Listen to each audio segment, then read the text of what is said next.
Welcome back to Shri coaching. तो बच्चों यहाँ पे हम लोग 8th स्टैंडर्ड का हिस्ट्री पढ़ रहे थे। Lesson number 11 struggle for equality. इसका लेक्चर 1 हमारा कंप्लीट हो गया था। तो आगे का जो टॉपिक है हम लोग यहाँ पे लेक्चर 2 में स्टार्ट करेंगे।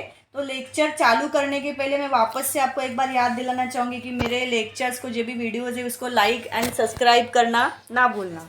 तो चलो हम लोग लेक्चर 2 की तरफ आते हैं कि सोशलिस्ट मूवमेंट। लास्ट लेक्चर में हम लोगों ने यहाँ पे एक पीजेंट मूवमेंट एक्सप्लेन कर लिया था एंड पीजेंट मूवमेंट में क्या क्या चीज़ें हुई थी वो हमने देख ली थी। तो देखो यहाँ पे सोशलिस्ट मूवमेंट में क्या हुआ कि यहाँ पे है ना लोगों का जो भी है ना वो कल्याण करने के लिए यहाँ पे एक मूवमेंट किया गया था जिसको हम लोग सोशलिस्ट मूवमेंट बोलते हैं। तो यहाँ पे काफ़ी जो भी यंग पीपल्स थे उन्होंने काफ़ी यहाँ पे एक्टिवली इन्वॉल्वमेंट था उनका यहाँ पे ये मूवमेंट करने के लिए। एंड बाद में यहाँ पे क्या हुआ कि Congress fails that the protecting the interest of the people it is necessary to overthrow the British government. अभी ब्रिटिश गवर्नमेंट जो है ना अभी उसको ओवरथ्रो करना काफ़ी अभी यहाँ पे हमारी नीड बन गई थी क्योंकि काफ़ी हम लोगों को इससे परेशानी भी होती थी। तो अभी यहाँ पे ये नीड हमारी क्रिएट हो गई थी। एंड इसके साथ साथ अगर हम लोग देखते तो सिमिलरली यहाँ पे क्या हुआ कि अभी इनको रियलाइज होना चालू हो गया कि जो भी वो हमारा सोसाइटी है should be restructured on the principle of जैसे कि हम लोगों को पता था कि यहाँ पे जो भी पीपल्स थे ना उनको यहाँ पे भी रियलाइज़ होना चालू हो गया था कि हमारा जो भी सोसाइटी है उसको भी रिस्ट्रक्चर करना है। किसके लिए कि जो भी हमारा इकोनॉमिक प्रिंसिपल है जो भी सोशल इक्वालिटी उसके लिए यहाँ पे रिस्ट्रक्चर करना है। इनका रियलाइजेशन होना यहाँ पे चालू हो गया था। एंड इसके ये रियलाइजेशन के साथ साथ इन्होंने यहाँ पे काफ़ी है ना जो भी was rise and growth of the socialist ideology. तो उनकी जो भी विचारधारा थी वो यहाँ पे धीरे धीरे ग्रो करने लगी एंड उसके बारे में वो सोचने लगी ये मूवमेंट चालू करने के पहले।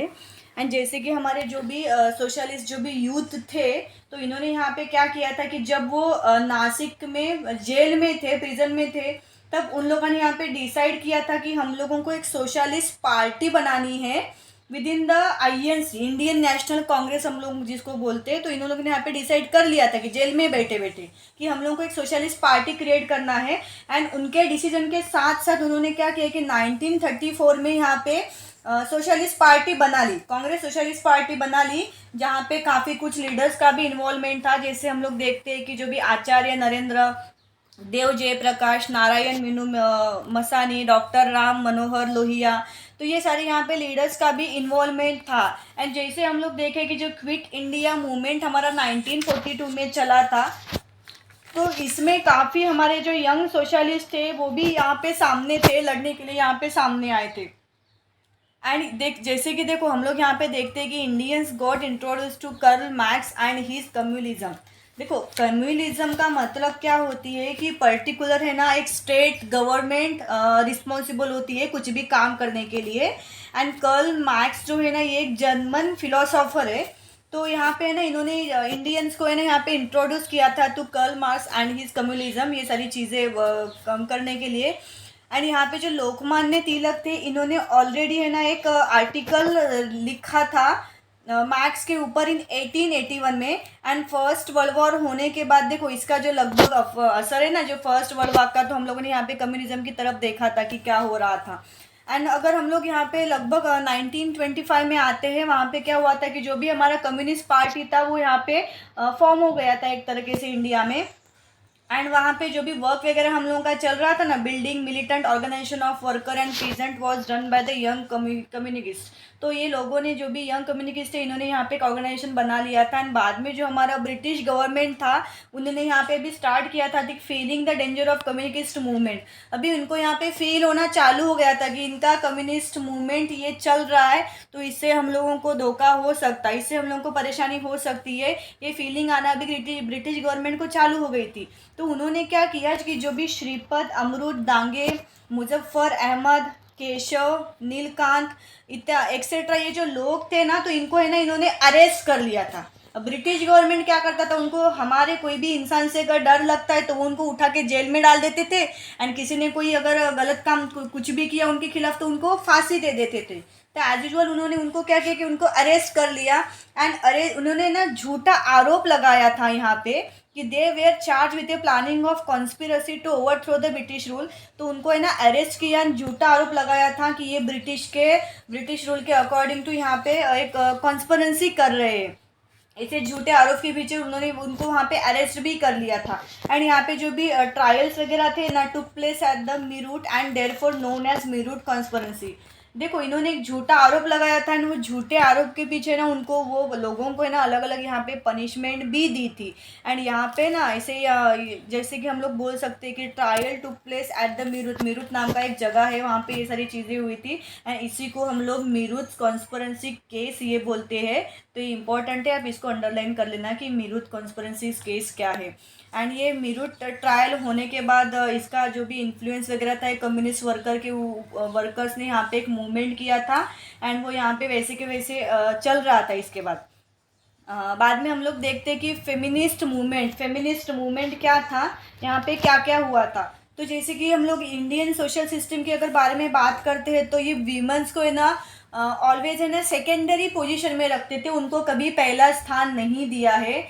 इवन कि वीमेंस खुद ही वीमेन को पहला स्थान नहीं देती है, हम लोगों ने ये भी चीज़ देखी थी। तो यहाँ पे बहुत अलग अलग एविल प्रैक्टिस भी होती थी एंड इसकी वजह से ना वीमेंस को कभी न्याय नहीं मिलता था, मीन्स कंटिन्यूसली उनको इनजस्टिस से सफ़र करना पड़ता था। लेकिन अभी ये मॉडर्न ड्यूरेशन में यहाँ पे क्या हुआ कि इसके अगेंस्ट में ना जागरूकता फैली, एक आवाज़ उठाई।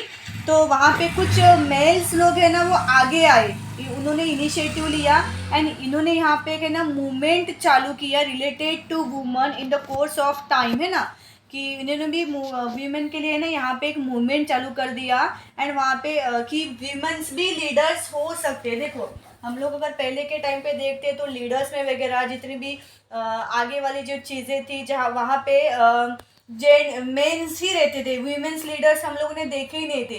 लेकिन अगर आज के टाइम में अगर हम लोग बात करते हैं तो वो हर स्थान में वीमेन काम कर रहे हैं जहाँ पे मेंस है। काफ़ी टाइम बदल गया है तो कुछ मेल लोगों को ऐसा फील हो गया था कि हाँ अभी यहाँ पे इसकी नीड है, तो इसलिए इन्होंने वहाँ पे एक मूवमेंट भी चालू किया था। इसके लिए इन्होंने क्या किया कि एक इंडिपेंडेंट इंस्टीट्यूशन का भी ऑर्गेनाइजेशन किया, एस्टेब्लिशमेंट किया एंड वहाँ पे ना कुछ लेडी भी बाद में आगे आई थी। ये पंडिता रमाबाई है ना, इन्होंने एक आर्य महिला समाज एस्टेब्लिशमेंट किया था एंड शारदा सदन भी थी यहाँ पे। सिमिलरली सेवा सदन founded by the Ramabai Ranade, ठीक है। तो ये सारे के सारे एग्जाम्पल्स है, इन्होंने यहाँ पे आर्य महिला समाज एस्टेब्लिश की थी एंड बाद में यहाँ पे 1904 में ना भारत महिला परिषद एंड जितने भी वीमेंस थे ना, ऑल इंडिया वुमेंस कॉन्फ्रेंशन 1917 में वहाँ पे फाउंड किया गया था एंड यहाँ पे इस कॉन्फ्रेंस में जो भी इंस्टीट्यूशनल वर्क्स थे ना वो वहाँ पे एक नेशनल लेवल में पहुँच गए थे एंड जैसे कि जो भी इश्यूज़ है ना, जो भी हमारे वीमेंस के हक है, इनहेरिटेंस हक, इनहेरिटेंस हक के बारे में अगर हम लोग बात करते तो जैसे कि हमारी जो भी प्रॉपर्टी वगैरह थी तो वो पैसे वगैरह थे तो वो क्या करते थे कि उसके जो हकदार होते थे वो बेटे ही होते थे।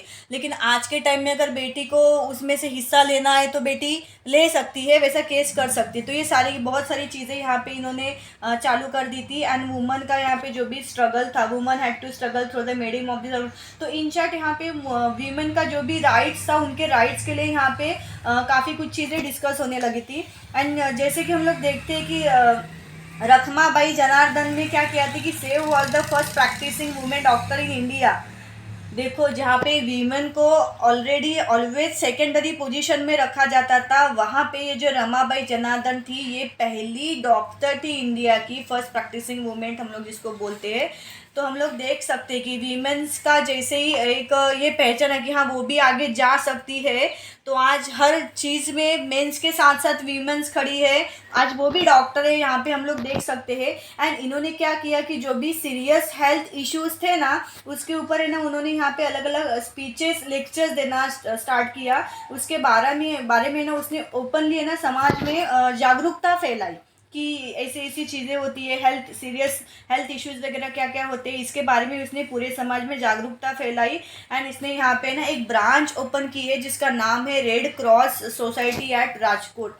तो ये उसका नाम है एंड 20वीं सेंचुरी के दरमियान यहाँ पे क्या हुआ था कि यहाँ पे वीमेंस का है ना काफ़ी पार्टिसिपेशन भी हो गया था in public life began to increase and women's का पार्टिसिपेशन जो भी था ना नेशनल मूवमेंट में यहाँ पे वो भी बहुत ज़्यादा हो गया था एंड यहाँ पे एक हमारा रिवॉल्यूशनरी वर्क जो है ना वो सिग्निफिकेंट हो गया था। एंड लगभग हम लोग 1935 में देखते हैं तो यहाँ पे एक एक्ट हुआ था 1935 का। वो एक्ट होने के बाद यहाँ पे जो भी वीमेंस वगैरह थी ना, तो वो included in the provincial ministers as well as, तो देख सकते हैं कि अभी यहाँ पे वीमेंस भी थी। एंड इंडिपेंडेंस मिलने के बाद यहाँ पे जो भी principles of equality of men and women has been clearly stated in the constitutions of India. जैसे कि बच्चे लोग, हमारा इंडिया का एक कॉन्स्टिट्यूट है, तो कॉन्स्टिट्यूट में कितनी सारी अच्छी अच्छी चीज़ें लिखी हुई है, ये हम लोगों को पता है। तो उस कॉन्स्टिट्यूट में यहाँ पे ना equality of men and women के ऊपर भी एक क्लियरली स्टेटमेंट था। तो ये सारी चीज़ें यहाँ पे फेमिनिस्ट मूवमेंट में लगभग हुई थी। एंड बच्चे लोग, आगे का हमारा जो टॉपिक है दलित मूवमेंट, ये एक लास्ट टॉपिक है ये लेसन का, तो वो हम लोग अगले लेक्चर में कवर करेंगे। तो अगला लेक्चर आप देखने के लिए मेरे साथ मेरे चैनल पे आप बने रहिएगा। Thank you for watching.